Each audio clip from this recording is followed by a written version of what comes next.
Buenos, buenos días, estimados estudiantes de la institución educativa particular El Triunfo. Saludamos a los jóvenes de quinto de secundaria, con quien también iniciamos este segundo trimestre. Hemos terminado en algunos ejercicios de módulo de desarrollar la generación del 27, la del 98 y del 27, y estamos por entrar a la literatura peruana. Sin embargo, es necesario continuar la hilación temática dentro de los vídeos, pero dentro de poco estaremos nivelados para que lo que usted observe aquí refuerce el aprendizaje que estamos haciendo en las prácticas. Hoy día hablaremos de la literatura medieval o propiamente de la Edad Media. La Edad Media se va a desarrollar del siglo X al siglo XIV, aunque esta se extiende desde la desaparición del Imperio Romano o la caída del Imperio Romano de Occidente, el Ciro, en el año 476 hasta el descubrimiento de América en el año 1492. Entonces, esta época está marcada por una profunda religiosidad, por una inspiración de arte, de literatura, por un factor de guerra. Aparece sobre todo la figura de un héroe, el valor, la honestidad y la religiosidad. Tenemos que tener en cuenta que la Edad Media se va a dividir en la Edad Medieval o la literatura medieval desde el siglo XI al siglo XIV, y de ahí hablaríamos de una literatura prerenacentista que es propiamente del siglo XV. En la literatura medieval nosotros tenemos este esquema, una alta edad media y baja edad media. En la alta edad media, que se inicia del siglo X al siglo XIV, nosotros tenemos las jarchas, las mester de juglaría, el mester de clerecía y la poesía culta. En el mester de clerecía, pues de juglaría, perdón, tenemos los cantares de gesta, el cantar del Miocid, del Roldán, etcétera, etcétera. Y nivelungos, Igor, y en el cantar, en el mester de clerecía tenemos a Gonzalo de Berceo, a Julio, a Jorge Manrique, a Juan Ruiz, ¿verdad? A Íñigo López de Mendoza, al conde Lucanor, con su autor Juan Manuel, etcétera, etcétera. Veamos, ¿cuál es el contexto que enfrentamos en esta literatura? Primero, que tenemos una sociedad establecida por una jerarquía, la nobleza, los clérigos y el pueblo, y cada uno de ellos ejerce una influencia sobrenatural, ¿ya? Ahora, es necesario que con el nacimiento de la burguesía, formado en este caso por comerciantes, artesanos, quienes no dependen de la nobleza, ¿ya? Quienes no dependen de la nobleza. Entonces, la literatura medieval va a tener en este caso una fuerte influencia de la religión. Es decir, se va a manifestar la primera visión teocéntrica, algo que nosotros ya habíamos visto. Aquí tenemos en la transmisión oral que se encuentra las copias anónimas de carácter anónimo, didáctico, y aparecen las jarchas y las cántigas, ¿ya? Eh, a su vez, en los mester de juglaría, el mester de clerecía, vamos a tener en el juglaría el oficio de los juglares, los cantares de gesta que son anónimos, el miocid que va a ser el más destacable, y también pues va a haber un realismo, una métrica irregular. Veamos el mester de juglaría. El mester de juglaría pues están los cantares de gesta y a ver, les decía que en el mester de juglaría teníamos a los cantares de gesta. Estos cantares de gesta son los que iban a narrar las historias o hazañas de un héroe. Sobre todo porque va a haber una clasificación que es histórica de los moros, los carolingios, de amor, etcétera, etcétera. Entonces, la visión que nosotros tenemos aquí es que estos recogen, eh, recogen recursos, fórmulas, cantos compuestos, etcétera, que conmueven o manifiestan un sentimiento. En el Mester de Clerecía, pues es el oficio de los clérigos y vamos a encontrar que en el siglo XIII estos ya se expresaban a través del cuadernavía y que aparece Gonzalo de Berceo y Juan Ruiz. Aquí tenemos un resumen sobre la poesía de la literatura del Mester de Clerecía. El fin de esta literatura era la docencia, la enseñanza. La temática era histórica, el estilo era culto y la estrofa era el cuadernavía. En la poesía religiosa está Gonzalo de Berceo con su obra Los Milagros de Nuestra Señora, que es una obra del siglo XII. En la poesía popular tenemos a Juan Ruiz, conocido como el arcipreste de Ita, que ha escrito el libro del buen amor. ¿Ya? Y en la poesía civil, Jorge Manrique, con la obra Coplas a la muerte de su padre. ¿Ya? Coplas a la muerte de su padre.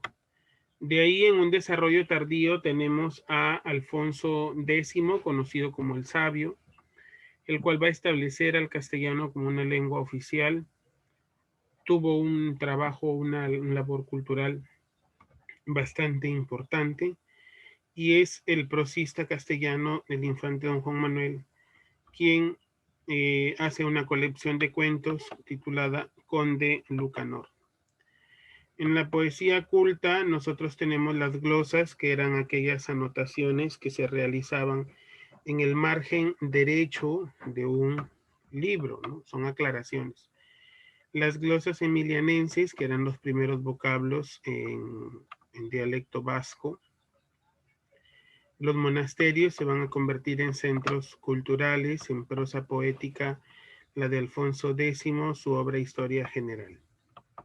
En la poesía didáctica, la de Juan Manuel con su libro de cuentos, El Conde Lucanor. En el teatro del siglo XV tenemos a Fernando de Rojas, ¿ya?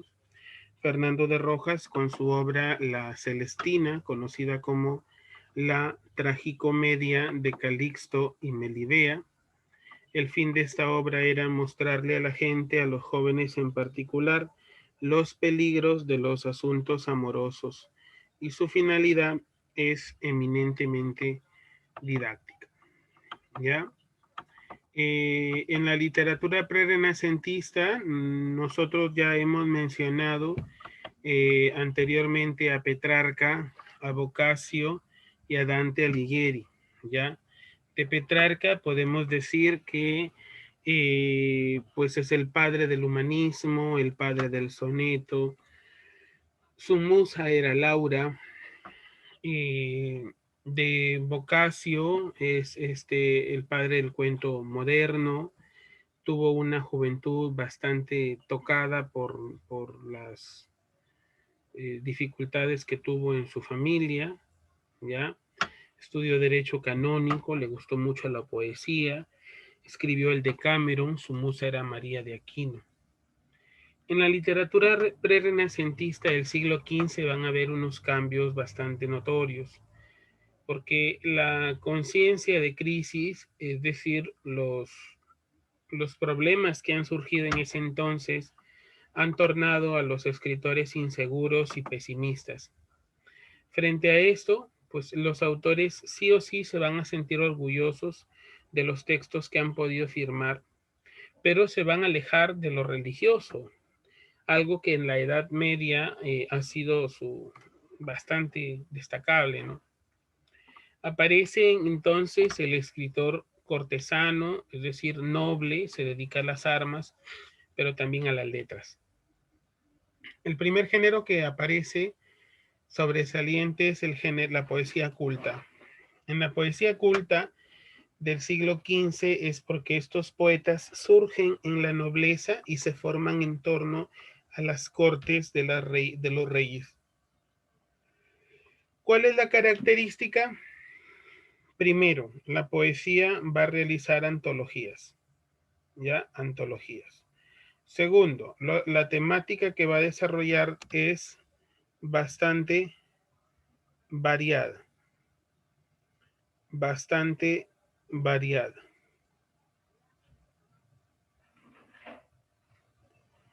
Y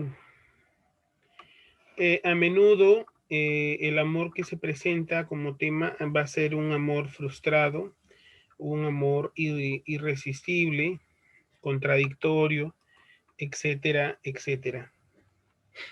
Aparece la poesía alegórica, aborda temas como la fortuna, la fama o la muerte, que se desarrollan con un estilo elevado y artificioso. Va a destacar el Marqués de Santillana y Juan de Mena. Los romances que aparecen también en este periodo son poemas narrativos con una variedad temática, según, en este caso, cómo se interprete la declamación, el canto y la declamación, etcétera, etcétera. Un romance consta de varios grupos de versos de 8 sílabas. Se les añaden, pues, la sílaba, la E paragógica. Algunos hacen estrofas de 4, ¿no? Los romances eran anónimos, fantásticos, hacían repeticiones bastantes en las palabras, pero el fin era pues dar a conocer un pensamiento, una idea. A mediados de el teatro hasta el siglo XV, ¿no? Cuando empieza el Renacimiento. Aquí tenemos la tragicomedia de Calixto y Melibea, como está en la imagen, que habíamos mencionado en la pantalla anterior, que era de Fernando de Rojas, conocido como el Bachiller. El teatro hasta el siglo XV es porque hay una tradición dramática en el castellano. Es decir, que la actividad teatral se va a hallar vinculada en este momento a los lugares que se desarrollan las diversiones populares o las celebraciones religiosas. ¿Ya? Va a ser bastante notorio que destaque Gómez de Manrique con su teatro religioso y Juan de Encina, aparte del motivo religioso, es un motivo profano, ¿no? La dramática. Y por supuesto, lo más importante de este periodo, la obra más importante de este periodo es la Celestina de Fernando de Rojas. Entonces, ¿cuáles son los grandes autores de esta época? Juan de Mena, Fernando de Rojas y el Marqués de Santillana. Juan de Mena nace en Córdoba, queda huérfano de niño, sufrió mucha pobreza hasta su juventud. En su ciudad natal tuvo la oportunidad de estudiar humanidades. Fue traductor, cronista, un versificador fácil y original. Fue influido por la moda italiana y quizá por eso no pudo demostrar su originalidad como poeta indiscutible, ¿no? Murió de una pulmonía. Fernando de Rojas, pues, nace en Puebla de Montalbán, Toledo, en 1475. Fernando perteneció a una familia de conversos. Muere en el año 1541 sin hacer la menor alusión a su obra, que se conoció, que es la Celestina. Se cree que en vida pues fue una persona duramente acosada, duramente maltratada por la sociedad cruel, pero también su testamento refleja un hombre respetado y dotado de un patrimonio considerable. En el caso del Marqués de Santillana, pues es una persona bastante notable y destacable, ¿verdad? Tomó parte de la política de aquella época, participó en varias batallas con el título Marqués de Santillana y Conde de Manzanares.